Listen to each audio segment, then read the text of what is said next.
ก็จับใส่มาอยู่ตรงนี้หมดเลยก็จะมีแบบซ้ำไปซ้ำมา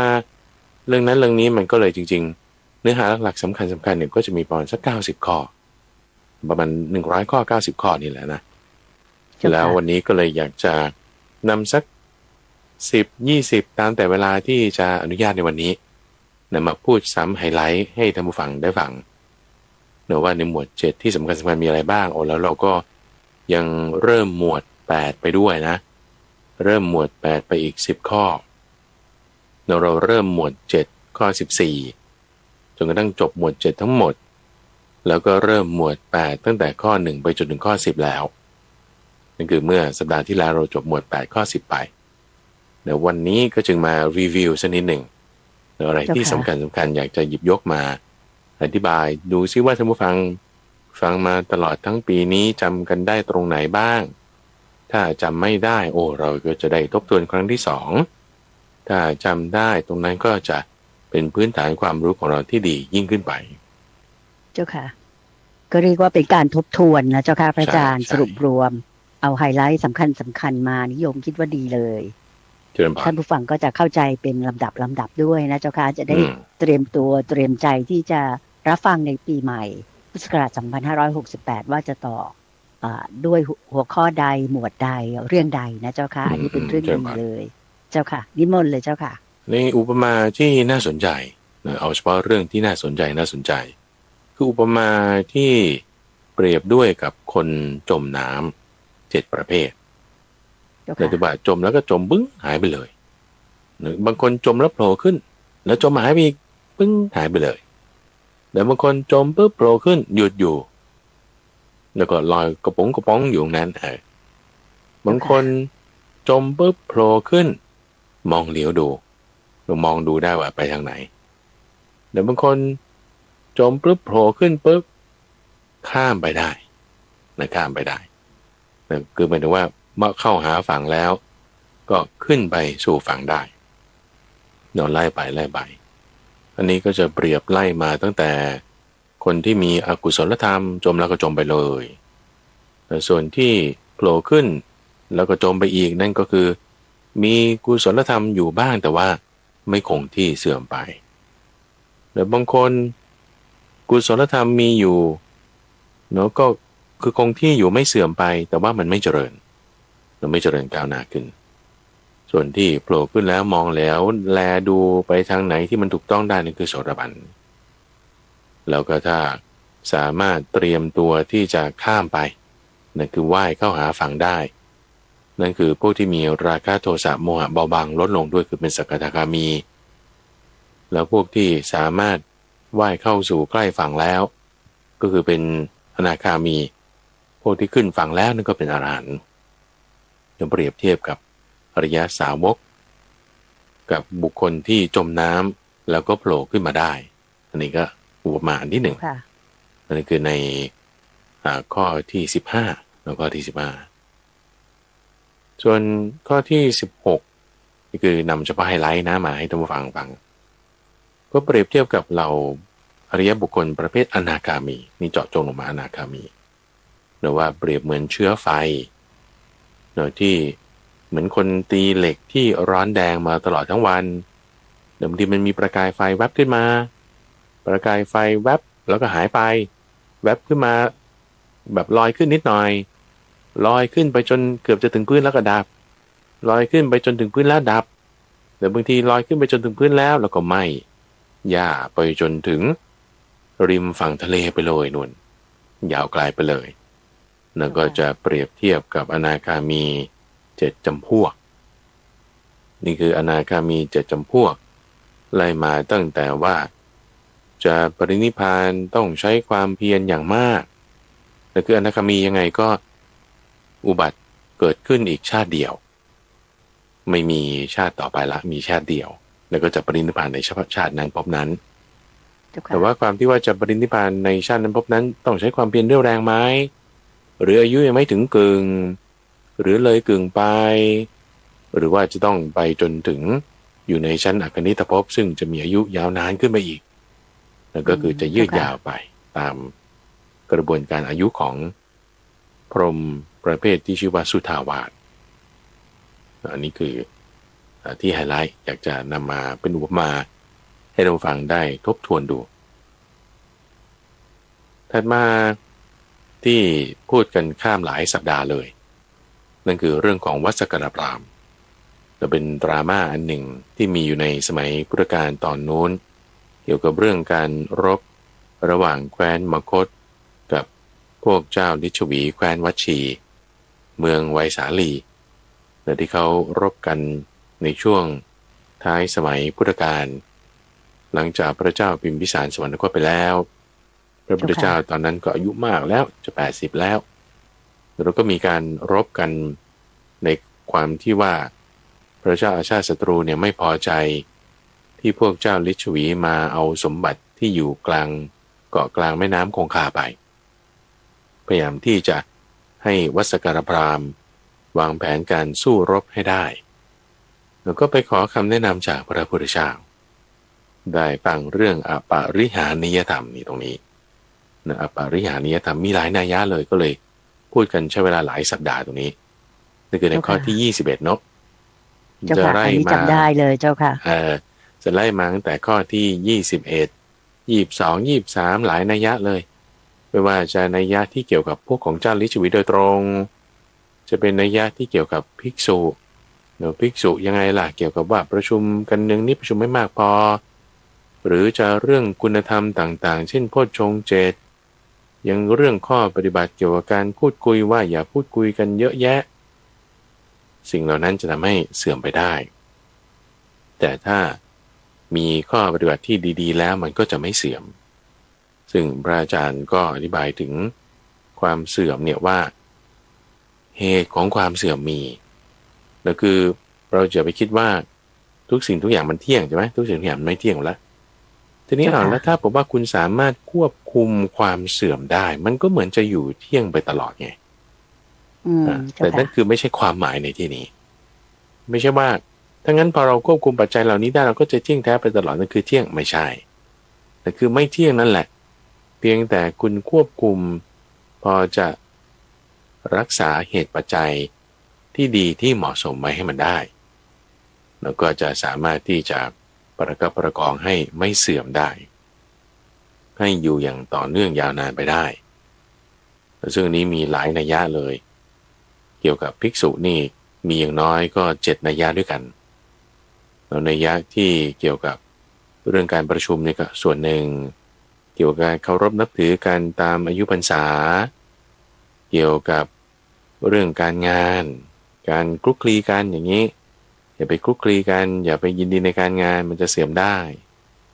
เรายังพูดถึงศรัทธาหิริโอตตัปปะพหูสูตรความเพียรสติปัญญายังพูดถึงโพชฌงค์ทั้ง7อย่าง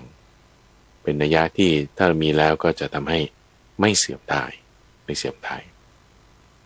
อันนี้คือเรื่องถัดมาในข้อที่21จนมาอันหนึ่งที่พระอาจารย์ไม่เคยเจอที่ไหนเลยนั่นคือข้อ30แล้วก็30ว่าด้วยความเสื่อมนั่นคือวิบัติหรือสมบัติของอุบาสกวิบัติคือความเสื่อมไปเนาะไม่ดีหรือสมบัตินั่นก็คือความดีนั่นเองของอุบาสกโดยไม่ใช่ว่าเราจะไม่เสื่อมคือวิบัติหรือสมบัติเนี่ยนะไม่ใช่หมายความว่าคุณแบบถ้าไม่เสียเงินได้เงินก็มีสมบัติแต่ถ้าเสียเงินเสียชื่อเสียงนั่นคือวิบัติอย่างนี้นะไม่ใช่ในยะนั้นไม่ใช่ในยะนั้นนะแต่ว่าความเจริญหรือความวิบัติในศาสนานี้เราหมายถึงคุณธรรมที่เกี่ยวกับในทางคำสอนเช่นว่าถ้าศีลเราลดลงแล้วถ้าศีลเราลดลงเนี่ยโอ้นี่คือคุณวิบัติแล้วนะไม่ใช่ว่าศีลลดลงเงินมากขึ้นนั่นคือฉันเจริญโอ้ไม่ใช่นั่นคือวิบัติไม่ใช่สมบัติละ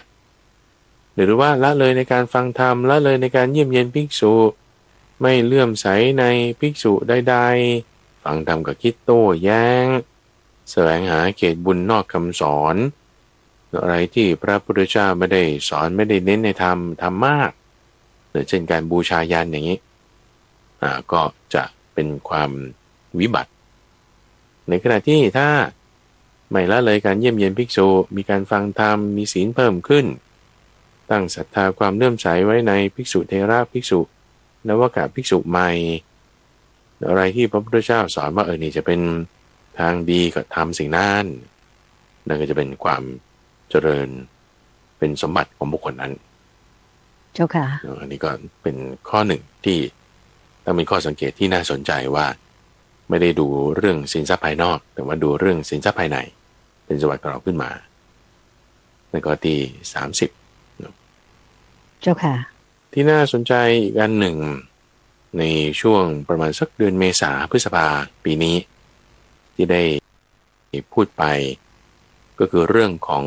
มิตรคือเพื่อนทั้งหมด7ประเภทด้วยกันเพื่อน7ประเภทนั่นคือในข้อที่36แล้วก็ที่36ว่าถ้าคนจะเป็นเพื่อนกันอย่างดีได้เนี่ยต้องให้สิ่งที่ให้ได้ยากทำสิ่งที่ทำได้ยาก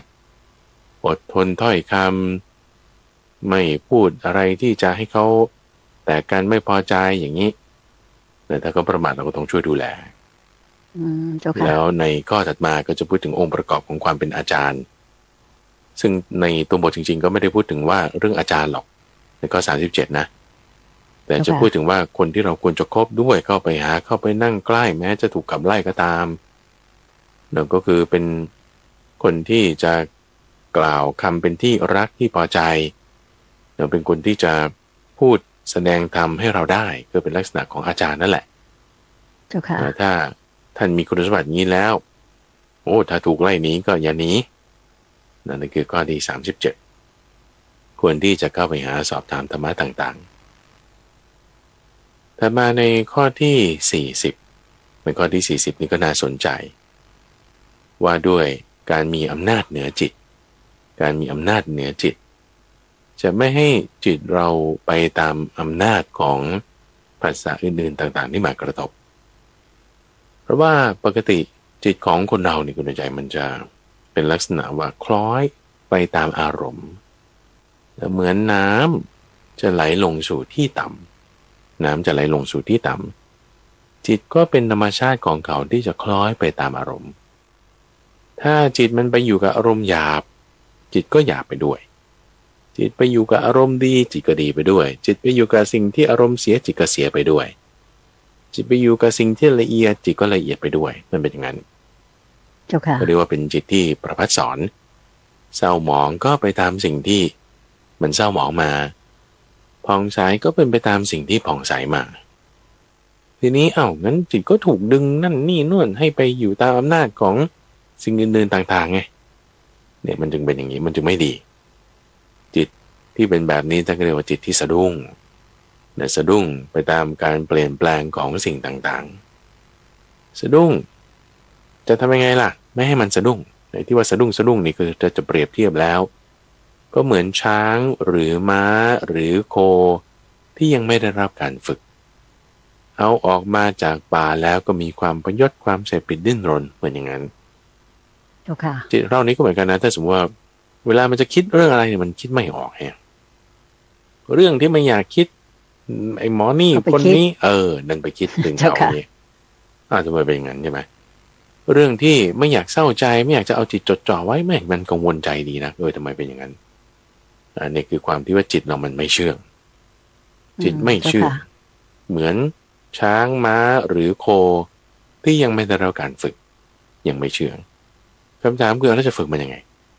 จะเดินยังไงให้มันอยู่ในอำนาจตรงนี้นั่นเองในข้อ40ที่พูดถึงว่าการทำจิตให้อยู่ในอำนาจให้ได้แล้วก็จะเป็นเรื่องของสมาธินั่นเองสมาธิเนี่ยจะทำให้จิตมีกำลังจิตมีกำลังแล้วก็จะละราคะได้เวลาจิตจะมีกำลังอาศัยสมาธิยังไงเพราะว่าสมาธินี่ก็จะพูดแล้วมันก็เป็นคำเดียวใหญ่ๆเนาะแล้วก็เดี๋ยวนี้เขาก็จะพูดสอนสมาธิฝึกสมาธิมีเยอะแยะแต่ว่าอะไรล่ะที่สมาธิที่พระพุทธเจ้ามาเน้นก็คือต้องรู้ว่ามันมีกี่ขั้นด้วยสมาธินี่มีกี่แบบเราต้องรู้เข้าทำยังไงจะดำรงอยู่ทำยังไงจะออกจากสมาธิด้วยนะไม่ใช่ว่าอยู่ก็ออกไปได้เลยจะต้องออกยังไงต้องรู้ถึงความเอื้อเฟื้อ ทำปฏิบัติสมาธิโดยเอื้อเฟื้อโดยติดต่ออภินิหารผลของมันใช้ในเรื่องอะไรได้บ้างนี่เยอะเลยในข้อนี้ก็7อย่างนะอยู่ในธรรมะหมวด7ประการซึ่งพระอาจารย์ก็อธิบายไปละว่าในแต่ละอย่างละอย่างนั้นมีรายละเอียดยังไงนะอันนี้เอาหัวข้อมาพูดย้ำให้ท่านฟังกลับไปฟังกันได้เมื่อเดือนพฤษภาที่ผ่านมาว่าด้วยการทำจิตให้อยู่ในอำนาจให้ได้ข้อที่40อังคุตตรนิกายหมวดที่มีธรรมะ7ประการเจ้าค่ะอีกอันหนึ่งที่น่าสนใจก็จะเป็นเรื่องของวิญญาณกับจิตนี่ได้พูดเอาไว้ว่ามันไม่เหมือนกันเนื่องว่าวิญญาณทิติคือฐานที่ตั้งแห่งวิญญาณแต่ท่านจะเปรียบเทียบเหมือนกับว่าเมล็ดพืชเมล็ดพืชไม่ว่าจะเป็นเมล็ด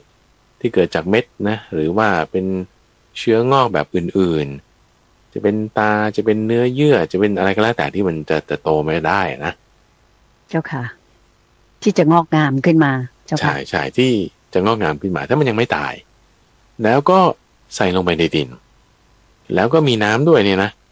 ยังไงมันจะโตขึ้นมาได้อันนี้คือเป็นอุปมาในข้อ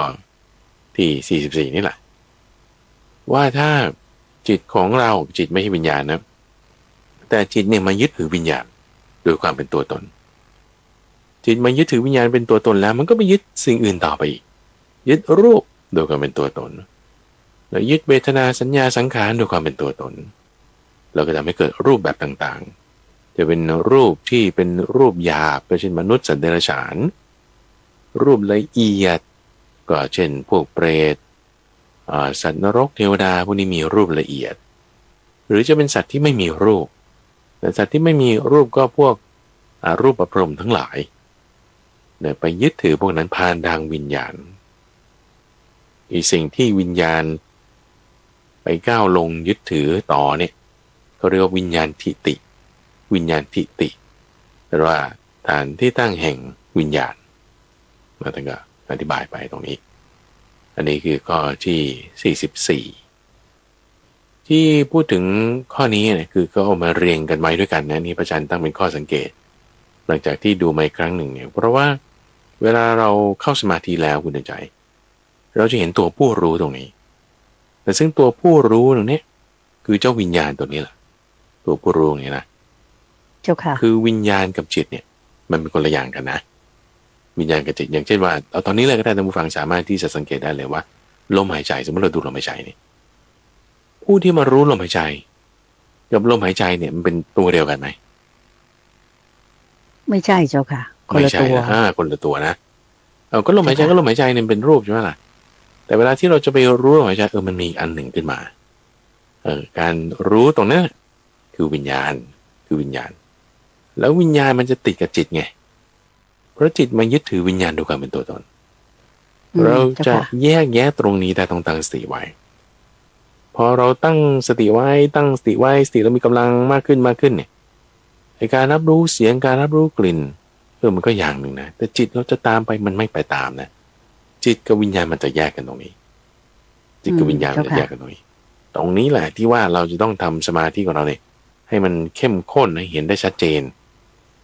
จึงพูดถึงเรื่องบริขารของสมาธิด้วยบริขารของสมาธิบริขารก็คือเครื่องประกอบนั่นเองเครื่องประกอบที่ว่าจะให้มีสัมมาทิฏฐิสัมมาสังกัปปะจนถึงสัมมาวายามะสัมมาสติเลยแวดล้อมจิตที่เป็นหนึ่งจิตที่เป็นหนึ่งนั้นน่ะคือสัมมาสมาธิเพราะฉะนั้นสัมมาสมาธิก็คือจิตที่เป็นอารมณ์เดียวโดยต้องอาศัยสัมมาทิฏฐิจนถึงสัมมาสติเป็นตัวประกอบขึ้นมาไม่งั้นมันจะมีสมาธิแบบที่เป็นมิจฉาไงคุณใจเจ้าค่ะอย่างเช่นว่าโจรเนาะหรือคนล้วงกระเป๋าเงี้ยเขาวางแผนว่าจะล้วงกระเป๋าฉกกระเป๋าเขาเงี้ยโอ้เขาต้องสมาธิอย่างมากเลยนะจะมาแบบต้องล่อแบบให้เหยื่อเนี่ยสนใจไปทางอื่นในขณะที่ตัวเองก็มือล้วงกระเป๋าเงี้ยต้องมีสมาธิอย่างสูง ต้องเพ่งดูว่าเขาเผลออย่างถูกไหมเจ้าค่ะจะลงกระเป๋าเขาการเพ่งตัวนี้ก็เป็นสมาธิที่เรียกว่าเป็นมิจฉาสมาธิมิจฉาเจ้าค่ะเป็นมิจฉาสมาธิเพราะฉะนั้นก็จึงต้องเปรียบเทียบกับสัมมาสมาธิด้วยนั่นคือก็ที่43 45แล้วก็พูดถึงไฟ7ประการในข้อที่46 47นะ46 47พูดถึงการบูชายันนั่นเองโดยการใช้ไฟแล้วก็คือใช้ไฟบูชายันแล้วก็มีเครื่องบูชายันด้วยนะอันนี้คือพูดถึงพราหมณ์คนหนึ่งที่ชื่อว่าอุคตะสรีรพราหมณ์กำลังเตรียมการบูชายันอยู่โดยใช้โค500ตัวลูกโค500ตัวลูกโคตัวผู้เนาะ500ตัวลูกโคตัวเมีย500ตัวแล้วก็ยังมีแพะแกะอีกอย่างละ500เนี่ยก็ทั้งหมด 2,500 ตัวนะ2,500 ตัวกำลังจะถูกฆ่าบูชายันถูกฆ่าบูชายันแล้วก็เพื่อที่จะบูชาไฟตรงนี้ก็ยังไงล่ะถึงจะเป็นการบูชายันที่ได้ผลมากเขาก็มาถามพระพุทธเจ้าซึ่งสไตล์ตรงนี้จะใกล้คล้ายๆกันกับเรื่องของกูฏตันตพราหมณ์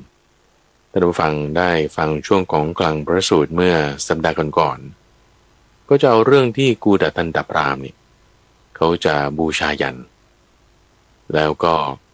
พูดถึงยันที่ต้องมีองค์ประกอบ16อย่างมีอะไรบ้างที่ต้องจัดแจงกันอย่างอลังการเลิศหรูกันยังไงเนี่ยนะพระองค์จึงเล่าในรายละเอียดที่เคยเกิดเป็นพราหมณ์ปุโรหิตที่ให้คำปรึกษาเรื่องการบูชายันในสมัยของพระเจ้ามหาวิชิตราธิฟังซึ่งนั้นแบบอลังการมากๆแต่ว่าในนัยยะข้อ47นี้พูดถึงการที่ไฟพูดถึงการที่ว่าต้องทำลายไฟแบบไหนแบ่งแยกยังไงเราใช้สัตรายังไงสัตรานี่คืออาวุธทางกายทางวาจาทางใจก็จึงแยกเป็น7ประการให้แยกเป็น7ประการในข้อนี้เป็นนัยยะที่อีกแบบหนึ่งสอนอุคตะสรีรพราหมณ์อยู่ที่เมืองสาวัตถีข้อที่47แล้วก็ที่47ในหมวด7อีกอันหนึ่งที่น่าสนใจที่จะเกี่ยวกับการภาวนานั่นคือในข้อที่48และ49พูดถึงสัญญา7ประการ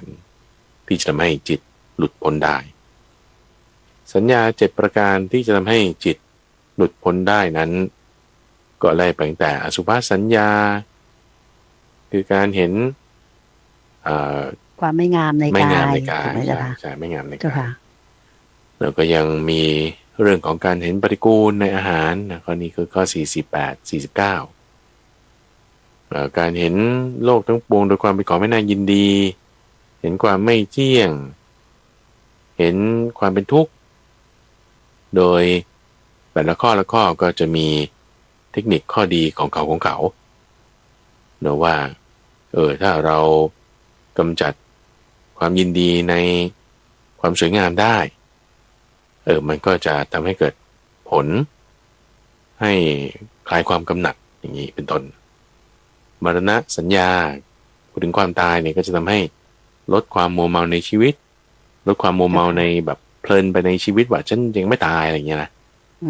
ไปได้ว่าทุกคนก็ต้องตายเป็นเรื่องธรรมดาถูกไหมเจ้าค่ะถูกต้องนั่นคือมรณะสัญญาเจ้าค่ะแล้วก็ทั้งหมดเนี่ยจะทำให้มีการบรรลุเป็นพระอรหันต์ได้ในที่สุดแต่ถ้าทำมากเขาโดยจิตนั้นท่านเปรียบว่าเหมือนกับขนไก่ที่จะไม่ม้วนเข้าไปหาไฟเวลาโดนไฟแต่มันจะม้วนออกเหมือนกันว่าถ้าจิตได้มาพิจารณาสัญญา7ประการนี้แล้วเนี่ยมันจะไม่กลับเข้าไปติดอยู่ในเรื่องที่ติดค้างนั้นอยู่เจ้าค่ะเพราะมันจึงเป็นเหมือนกับว่าน้ำยอกเอาน้ำบ่มนะเจ้าค่ะเช่นถ้าคุณแบบโอ้ยชอบกินจุบกินจิบนั่นนี่งั้นคุณพิจารณาอาหารว่ามันเป็นของปฏิกูลอย่างเงี้ยนะคุณชอบไปเที่ยวเล่นที่นั่นที่นี่เพลิดเพลินในชีวิตงั้นพิจารณามรณะสัญญาอย่างเงี้ยนะ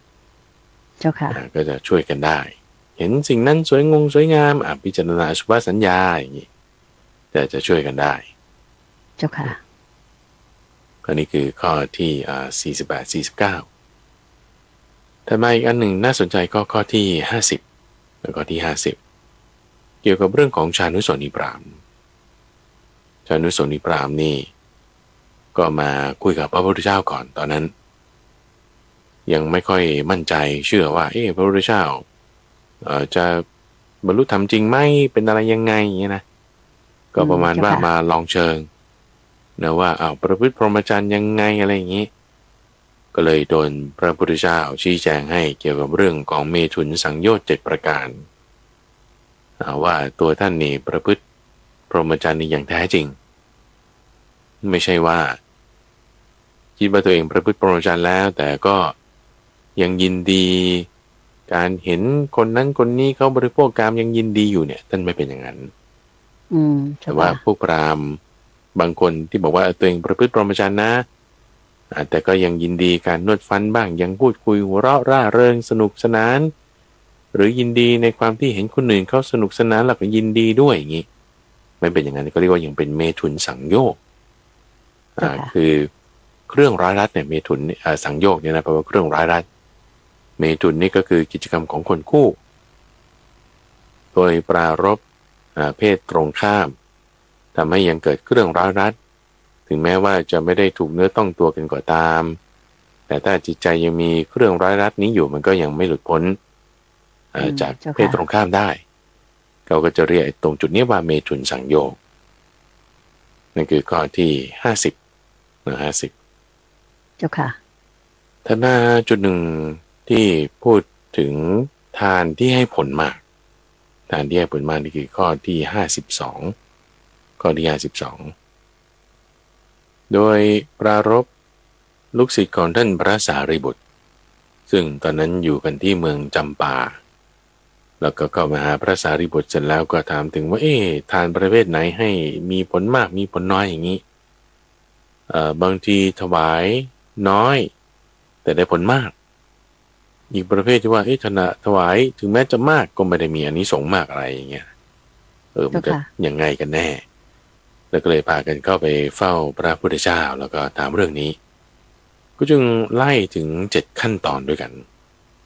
นะว่าทานที่ให้ปรารภในความที่ว่าแบบฉันอย่างเวลาเราถวายทานเงี้ยนะใส่บาตรแล้วก็ขอให้รวยนะขอให้สวยนะขอให้ถูกหวยนะอย่างเงี้ยเจ้าค่ะก็คือประมาณว่าเอาของมีค่าน้อยเพื่อที่จะให้ได้ของมีค่ามากกว่าอย่างเงี้ยนะอันนี้เขาเรียกว่าการให้อย่างมีจิตใจผูกพันให้ทานมุ่งสั่งสมบุญโดยคิดว่าเราจะให้แล้วก็ได้ผลอย่างนั้นกลับมาอันนี้ก็จะได้ผลน้อยที่สุดคือได้ผลอยู่นะแต่ว่าก็ยังได้น้อยเจ้าค่ะเพราะว่าหวังผลตอบแทนใช่เขาเรียกว่าเจ้าค่ะตันหุตตริยทานังคือการให้ด้วยอาศัยความอยากแล้วจึงให้อาศัยความอยากแล้วจึงให้แล้วถ้ามาทานประเภทที่2ก็พูดถึงว่าการคิดว่าการให้ทานเป็นการดีในการให้ทานเป็นการดีที่แค่นี้เองอันนี้เป็นสิ่งดีนะสิ่งดีก็ดีสิใช่ไหมถ้าสิ่งดีก็ดีถ้าสิ่งดีทำดีก็ให้ด้วยความยำเกรงให้ด้วยความยำเกรงเพราะวันนี้เป็นสิ่งที่ดีเราก็เลยทำเนาะถัดมาให้ด้วยคิดว่าก็ปู่ย่าตายายฉันให้มาพ่อแม่ฉันทำมาเนี่ยฉันไม่อยากจะให้วงตระกูลเนี่ยเสื่อมเสียไปฉันก็จึงทำต่ออันนี้คือแสดงว่าคุณมีการปรารภคุณธรรมที่ดีของบรรพบุรุษใช่ไหมอันนี้เป็นเรื่องดีด้วยเพราะว่านอกจากมีความดีและอันที่หนึ่งของตัวเราเองที่ว่าคิดว่าการให้ทานดีแน่นอนล่ะแล้วคุณยังปรารภมารดาบิดาที่ท่านได้เห็นท่านทำด้วยท่านเคยทำมาใช่ไหมคะถูกต้องอันนี้ก็จึงเรียกว่าเป็นทานที่ให้ด้วยความละอายความกลัวคือฮิริโอตัปปะในฮิริโอตัปปะเพราะว่าฮิริโอตัปปะนี่ก็จะมีนัยยะอย่างนี้อธิบายนะคุณดูใจไม่แน่ใจว่าในสัปดาห์นู้นอยากพูดเรื่องนี้กันเมื่อเดือนกรกฎาคมนะว่าได้พูดเรื่องนี้ไปหรือไม่ว่าสมมติคุณแม่มีลูกเนี่ยนะลูกชื่อขาวอย่างนี้เป็นต้น ก็จะเรียกแม่ตามชื่อลูกนะว่าแม่ขาวสมมุติว่าลูกชื่อดุ๊กดิ๊กอย่างเงี้ยนะลูกชื่อจริงชื่อสมหญิงชื่อเล่นชื่อดุ๊กดิ๊กเนี่ยเขาจะเรียกแม่ว่าเป็นแม่ดุ๊กดิ๊กแม่ของเด็กหญิงดุ๊กดิ๊กนะเข้าใจไหมก็เรียกสั้นๆนี้คือเรียกชื่อแม่ตามชื่อลูกแต่ว่าในอินเดียในสมัยนั้นเขาเรียกชื่อลูกตามชื่อแม่ก่อนแล้วก็ในวัฒนธรรมทุกวันนี้บางสังคมเขายังเรียกอย่างนั้นอยู่นะสมมุติจะเรียกดุ๊กดิ๊กเนี่ยยังไม่ได้เรียกว่าดุ๊กดิ๊กเราเรียกว่าสมมุติแม่ชื่อโสภาอย่างเงี้ยนะก็จะเรียกเด็กหญิงดุ๊กดิ๊กเนี่ยว่าลูกโสภาลูกแม่โสภาก็จะเรียกอย่างนี้เรียกเงี้ยมันดียังไงแล้วว่าเขาเขียนอธิบายไว้เขาบอกว่าลูกเนี่ยพอได้ยินชื่อแม่เนี่ยมันจะมีความเคารพยำเกรงความเคารพยำเกรงความเขาเรียกความละอายความกลัวต่อบาปฮิริโอตปะได้ยินชื่อแม่เนี่ยเดี๋ยวหันควับก่อนเลยยังไงนะใครเรียกชื่อแม่เราเนี่ยเราจะเป็นอย่างนั้นนี้จึงจัดมาในทานที่จะได้ผลมากลำดับที่3ลำดับที่3ถัดมาก็จะพูดถึงว่าพวกนักบวชเนี่ยเขาหุงหาอาหารกินเองไม่ได้แต่เราหุงหาอาหารได้งั้นเราให้เขาดีกว่าอันนี้จะสังเกตได้ว่าก็จะปรารภบุคคลที่รับทานนั้นซึ่งเป็นคนดีเป็นนักบวชพวกนี้ก็ปรารภบุคคลอื่นที่ยิ่งขึ้นไปที่ดีขึ้นไปเข้าใจไหมระดับ1เนี่ยคือปรารภสิ่งของเนาะจึงให้ต้องการได้สิ่งนี้สิ่งนั้นตอบแทนอันถัดมาก็คือปรารภตัวเราเองว่าฉันทำความดีอันถัดมาอันที่3ก็ปรารภปู่ย่าตายายบรรพบุรุษที่ทำดีมาอันถัดมานี่คือปรารภตัวบุคคลผู้รับว่าท่านหุงหาอาหารกินเองไม่ได้เราทำได้เราควรให้นี่ก็ดีขึ้นและถัดมาอีกก็คือการให้ทานด้วยปรารภพวกฤาษีแล้วก็พูดถึงอัตตกะฤาษีวามกะฤาษีฤาษีที่เป็นต้นวงของพวกพราหมณ์ที่ฤาษีเหล่านี้เป็นฤาษีที่ปฏิบัติดีปฏิบัติชอบอันนี้ก็ดีขึ้นมาอีกดีขึ้นมาอีกแล้วอันถัดมาอันสุดท้ายก็คือให้ทานด้วยเป็นเครื่องปรุงแต่งจิตมีคำอธิบายตรงนี้เขาพูดถึงว่าปรุงแต่งให้จิตนั้นประกอบด้วยสมถะและวิปัสสนาหมายความว่าทานมันไม่ได้อยู่ที่ทานละทานมันกลายเป็นการภาวนาละแต่ทานกลายเป็นการภาวนายังไงก็ตรงนี้ไงว่าเวลาเราให้เราสละสิ่งใดใช่ไหมเราคือสละสิ่งของภายนอกสละสิ่งของภายนอกถูกไหมทีนี้กิเลสนี่ก็เหมือนกันเป็นสิ่งของภายในที่เราสละทิ้งได้ฉันไม่ไปตามกิเลสหรอกสละออกเสียเนี่ยการที่ให้เป็นการปรุงแต่งจิตคือให้แบบนี้เจ้าค่ะจะทำให้ได้บุญมากที่สุดหมายถึงว่าพอเราให้ทานอันนั้นเนี่ยจิตใจเราก็ให้ด้วยความบริสุทธิ์ใจก็จิตใจก็ผ่องใสเกิดความชื่นชมสมนัสไปแบบนั้นเลยถูกไหมเจ้าค่ะเหมือนยกระดับจิตใจเราตอนที่เราให้ถูกต้องนั่นคือให้เกิดสมถะเนาะเกิดสมถะแล้วก็ประกอบกันด้วยว่าเราไม่ได้จะยึดถือในทานนั้นก็เป็นวิปัสสนาประกอบกันแล้วก็จะเรียกว่าทานที่ปรุงแต่งจิตให้ทานเป็นเครื่องปรุงแต่งจิตอันนี้คือข้อที่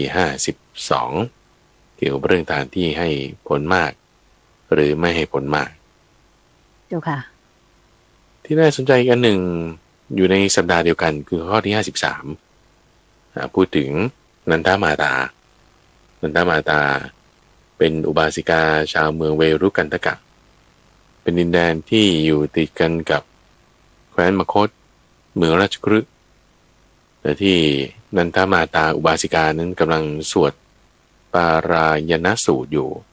เป็นทำนองสารพันยะแล้วก็ทำให้ได้คุยกันกับยักษ์ที่มาฟังแล้วก็อนุโมทนาแล้วก็เลยทำให้ได้รู้ข่าวการมาของท่านพระสารีบุตรซึ่งยักษ์ตัวนี้ไม่ใช่ยักษ์ธรรมดานะเป็นท้าวเวสสวรรค์ด้วยแล้วก็มาบอกการมาของพระสารีบุตรเธอก็เลยไปเตรียมการอุปถัมภ์ท่านพระสารีบุตรแล้วก็เลยได้คุยกันว่าเอายักษ์มาบอกเรื่องนี้จึงเป็นเรื่องที่น่าอัศจรรย์ขึ้นมาอย่างหนึ่งด้วย7ประการในส่วนของปารายณสูตรนั่นเอง ถัดมาในข้อที่57ในข้อที่57นี่ก็น่าสนใจเรื่องของสีหเสนาบดีสีหเสนาบดีที่เป็นมหาอมาตย์ใหญ่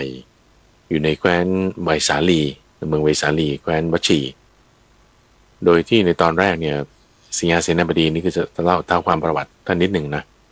ว่าก็นับถือพวกนิครนต่างๆแต่ว่าตอนแรกจะไปหาพวกนิครนละคือจะไปหาพระพุทธเจ้าโดยต้องบอกพวกนิครนก่อนแต่พวกนิครนนี่ก็ห้ามว่าอย่าไปนะอย่าไปนะสุดท้ายเราจะไปที่ไรก็ห้ามเราทีงั้นเราไปเองเราเองดีกว่าไม่ไปบอกเขาละห้ามเลยห้ามอย่าเพิ่งเปลี่ยนศาสนาเพราะว่าท่านเปลี่ยนศาสนานี่โอ้จะกระเทือนหลายอย่างท่านเป็นผู้ใหญ่ในเมืองนี่แล้วเป็นบ่อน้ำของพวกนิครนด้วยเขาจะเคืองใจได้นะโอ้ท่านแสดงความมั่นใจอย่างมากสิยาเสนาบดีแล้วก็ได้เอาเรื่องศีลเรื่องทานมาปฏิบัติจะมีอยู่จุดหนึ่งแต่ที่สีหเสนาบดีเนี่ยอยากจะแบบ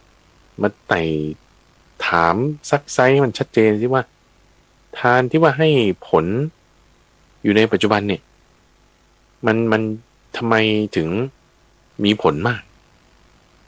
เห็นไหมผลแห่งทานที่จะเห็นได้ในปัจจุบันเนี่ยเห็นได้เองเนี่ยมันมีไหมคือถ้าแหมถ้าพูดถึงว่าอดีตอนาคตนะคุณจะไปสวรรค์อย่างเงี้ยคุณจะไปนิพพานเงี้ยมันยังไม่มานะมันยังไม่เห็นไม่รู้ว่าเป็นยังไงนะเจ้าค่ะเราจะไปยังไงใช่ไหมเจ้าค่ะแล้วก็เลยอธิบายกันเรื่องนี้ขึ้นมาว่าอันนี้สองทานจะเป็นยังไงแล้วก็พูดถึงว่าพระอรหันต์นี่แล้วถ้าจะอนุเคราะห์ใครนี่จะเปรียบเทียบระหว่างคนที่ตระหนี่กับคนที่ให้ทานเนี่ยจะอนุเคราะห์ใครล่ะก็ต้องอนุเคราะห์คนที่ให้ทานนะเจ้าค่ะใช่ไหมล่ะแสดงถึงความที่จิตเขามีศรัทธาไงก็ไล่ไปเพราะฉะนั้นก็จะเป็นเหตุให้ได้ฟังธรรมได้เห็นได้กราบไหว้ได้ให้ทานในบุคคลที่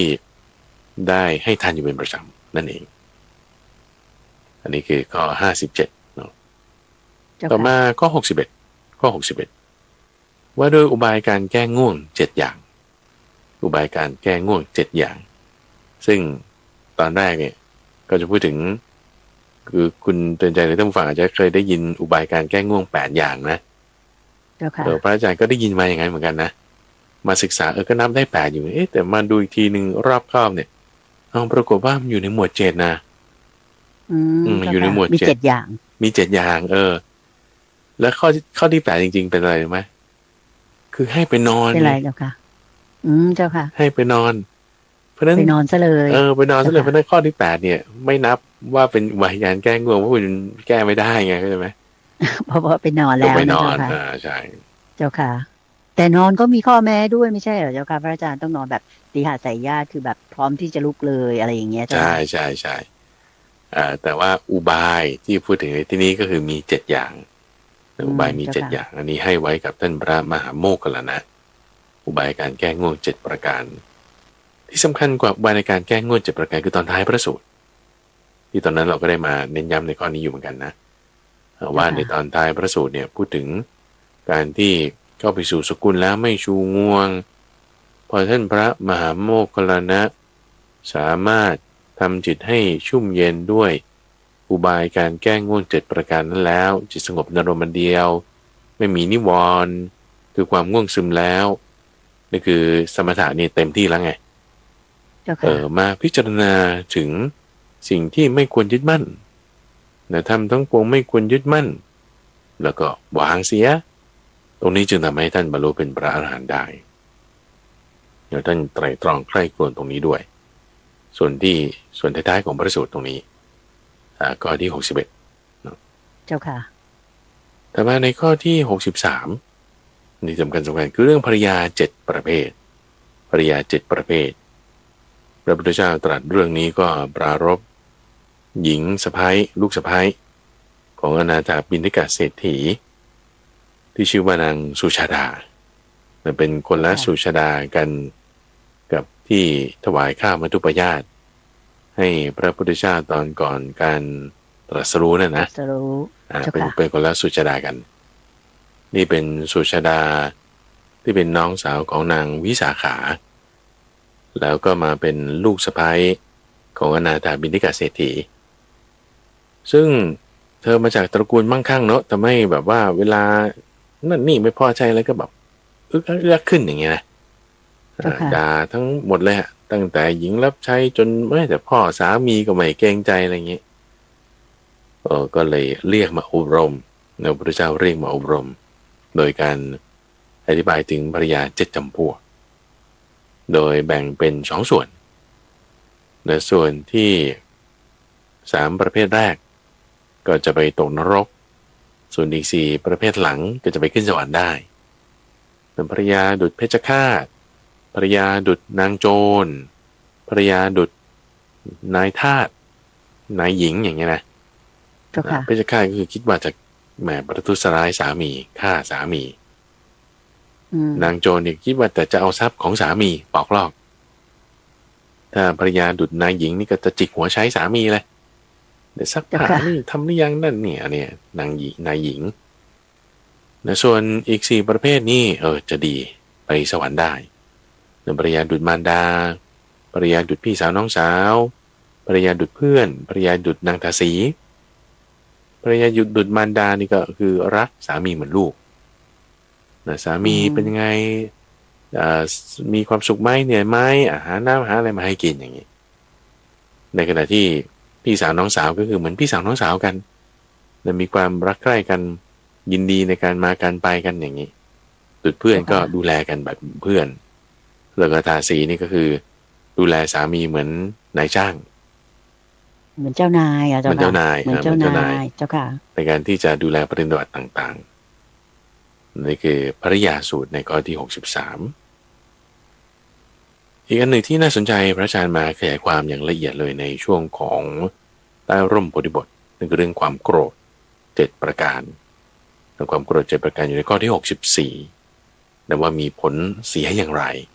ทำให้ผิวพรรณซามอย่างไรนอนเป็นทุกข์ยังไงที่จะคิดว่าให้เขาได้ไม่เจริญตัวเองไม่เจริญก่อนแล้วถ้าโกรธเนี่ยให้เขาเสียทรัพย์ตัวเองแล้วจะเสียทรัพย์ก่อนอย่างเงี้ยเพราะเรื่องนี้สำคัญนะว่าเวลาที่เราแบบโกรธไม่พอใจใครเนี่ยอย่าไปคิดว่าให้เขาได้ไม่ดีเพราะว่าถ้าคิดให้เขาได้ไม่ดีความไม่ดีมันเกิดขึ้นกับตัวเราก่อนความไม่ดีเกิดขึ้นกับตัวเราก่อนเราก็จะไม่เจริญละเราเข้าใจว่าความเสื่อมด้านเป็นความเจริญเราคิดว่าให้เขาได้ไม่เจริญเนี่ยคือให้เขาเสื่อมใช่ไหม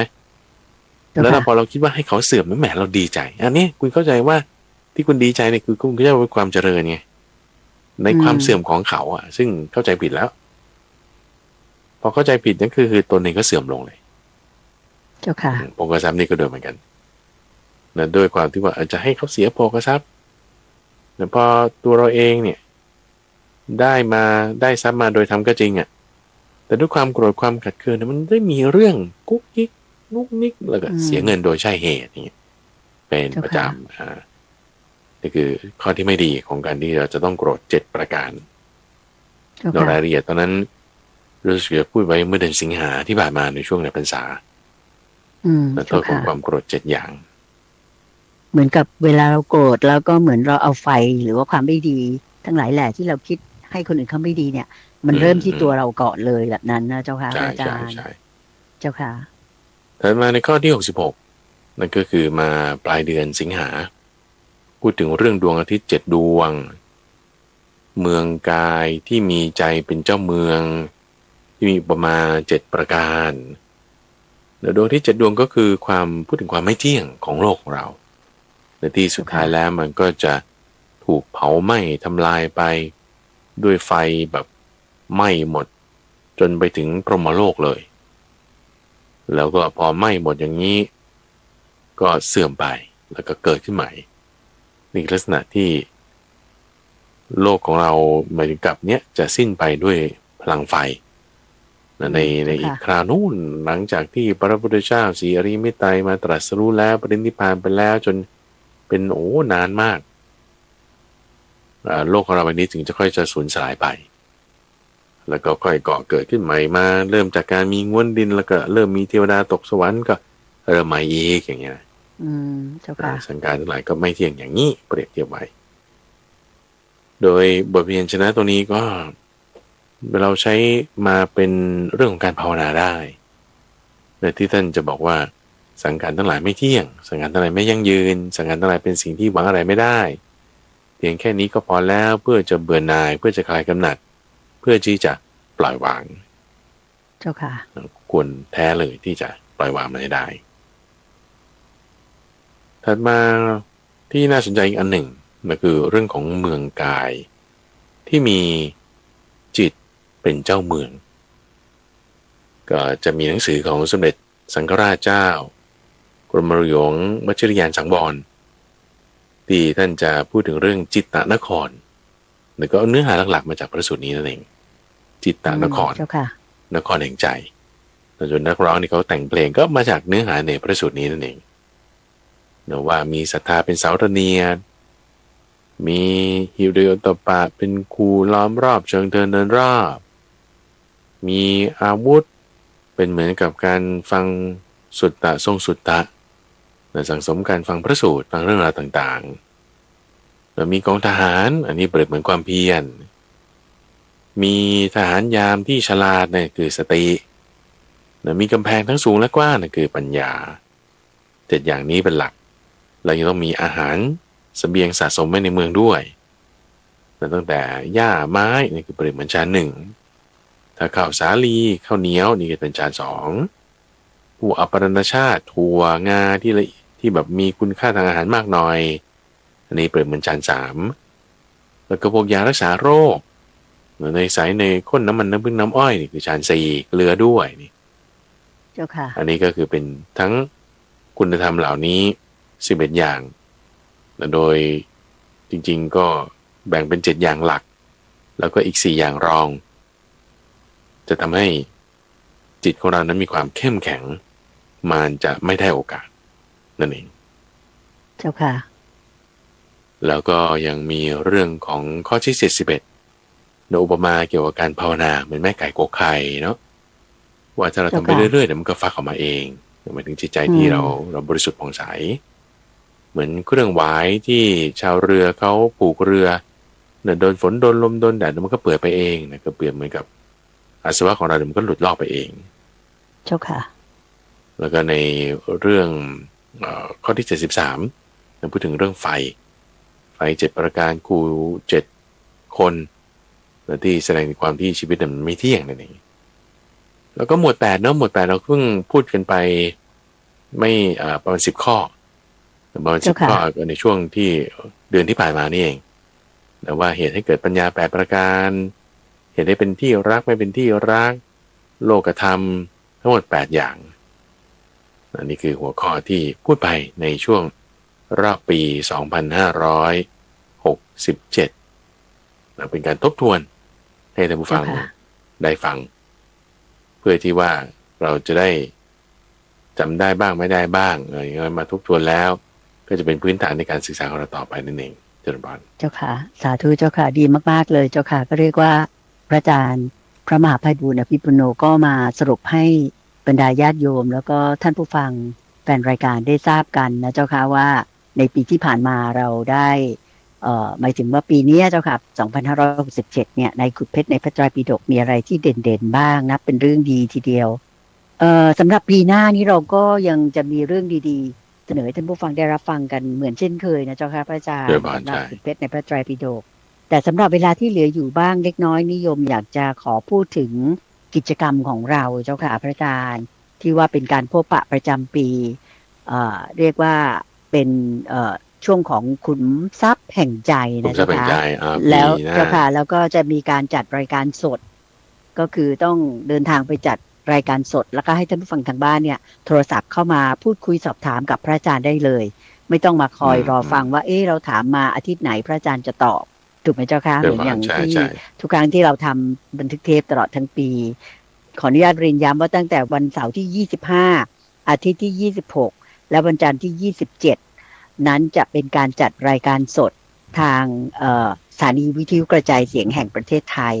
ที่เรียนย้ำก็คือหลังจากจัดรายการสดในวันอาทิตย์ที่26นั้นก็จะมีการพบปะกันเหมือนเช่นเคยขุมทรัพย์แห่งใจปีนี้เราจะจัดกันที่อาคารใหม่ของสถานีวิทยุกระจายเสียงแห่งประเทศไทยถูกไหมเจ้าคะอาคารอเนกประสงค์ซึ่งสวยงามใหญ่โตอยากจะขอความเมตตาพระอาจารย์ได้ พูดคุยให้ฟังสักนิดนึงนะในวันนั้นพระอาจารย์เตรียมอะไรสำหรับท่านผู้ฟังที่จะมาร่วมงานกันบ้างเจ้าค่ะนิมนต์เจ้าค่ะธีมจะเป็นเรื่องของพลังสมาธิจะยกเรื่องสมาธิสมถะมาอธิบายโดยตรงส่วนคือที่จะพูดถึงว่าสมาธิสมถะนี่เพราะว่าปีหน้าเราจะเอาเรื่องปัญญาในปี69นะเราพบกันจะเอาเรื่องปัญญาเรื่องทิฏฐิ62อะไรจะมาพูดถึงตรงนั้นแต่ว่าปีนี้จะเอาเรื่อง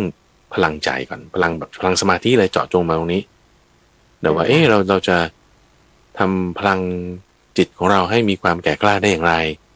แต่สมาธิคือยังไงจิตเราเป็นยังไงเราจะมี exercise ที่ให้ท่านผู้ฟังได้ฝึกทำด้วยแล้วก็ฝึกทบทวนในรอบปีที่ผ่านมาว่าเราพลังจิตเราเป็นยังไงเราจะพัฒนาพลังจิตเราไปทางไหนได้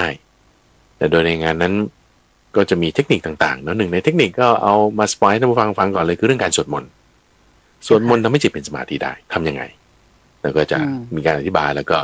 มีตัวอย่างให้ทำแล้วก็ดูซิว่าจิตเราจะเป็นสมาธิไหมใช้บทไหนอย่างนี้ก็จะมีการอธิบายใน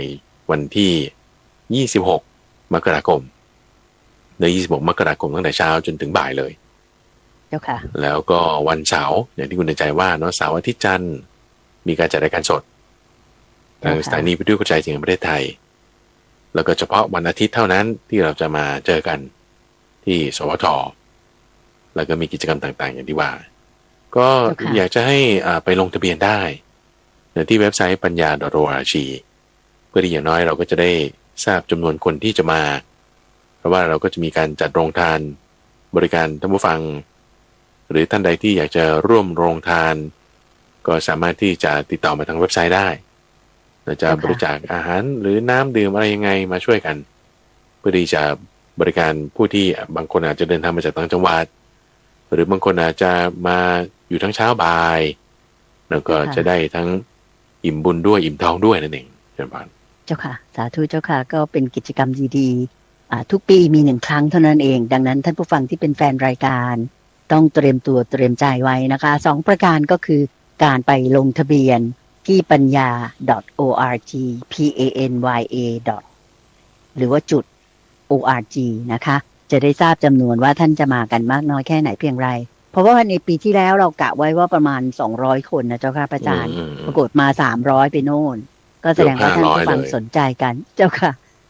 ตอนนั้นจัดที่ทางกองทัพเรือนะเจ้าค่ะแต่คราวนี้อาคารอเนกประสงค์ของกรมประชาสัมพันธ์ที่เป็นตึกใหม่นี่หลายท่านอาจจะไม่เคยเข้าไป